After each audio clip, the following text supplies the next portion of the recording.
Gujarat vascular society દ્વારા 1 March અને 2 March ટેપકોન 2024 આંતરરાષ્ટ્રીય કોન્ફરન્સનું આયોજન.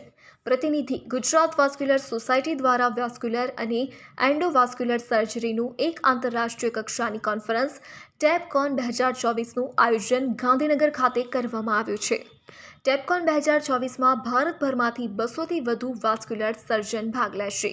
આ કોન્ફરન્સમાં તમામ પ્રકારના વાસ્ક્યુલર રોગોના નિવારણ, નિદાન અને સારવારની વિવિધ પદ્ધતિઓ અને ટેકનિક વિશે ચર્ચાઓ થશે. રક્તવાહિનીના રોગો વિશે સમાજમાં તેમજ તબીબી ક્ષેત્રે પણ કંઈક અંશે વિજય ઠાકોર અને મારી સાથે અમદાવાદની વાસ્ક્યુલર સર્જન્સની ટીમ છે. અમે બે દિવસ માટે ગાંધીનગર ખાતે એક વાસ્ક્યુલર સર્જરીની કોન્ફરન્સનું આયોજન કરેલ છે. એનું નામ છે ટેપકોન, એટલે કે વાસ્ક્યુલર અને એન્ડોવાસ્ક્યુલર સર્જરી.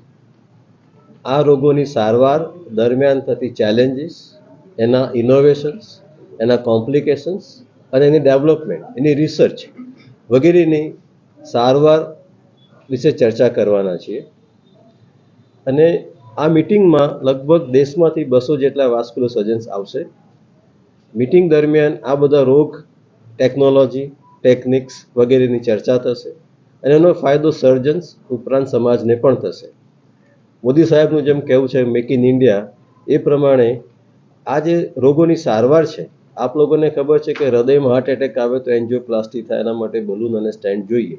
એ જ પ્રમાણે એન્જિયોપ્લાસ્ટી હૃદય સિવાય પણ ઘણી જગ્યાએ થઈ શકે, પગમાં, ગળામાં, પેટમાં, કિડનીમાં વગેરે વગેરે. અને આ દરેક જગ્યાએ પણ બલૂન અને સ્ટેન્ટ અને વાયરની જરૂર પડે. અને આપણા દેશમાં પણ ઘણી એવી કંપની છે જેમ કે મેરિલ, વાસ્ક્યુલર કોન્સેપ્ટ, આ બધી કંપની પણ બલૂન અને સ્ટેન્ટ બનાવે છે, જે આ દર્દીઓની સારવારમાં વપરાય છે, જે કિફાયતી હોવાના કારણે દર્દીઓને એની સારવારનો લાભ પણ મળી શકે છે. સર, તમે કીધું દેશમાંથી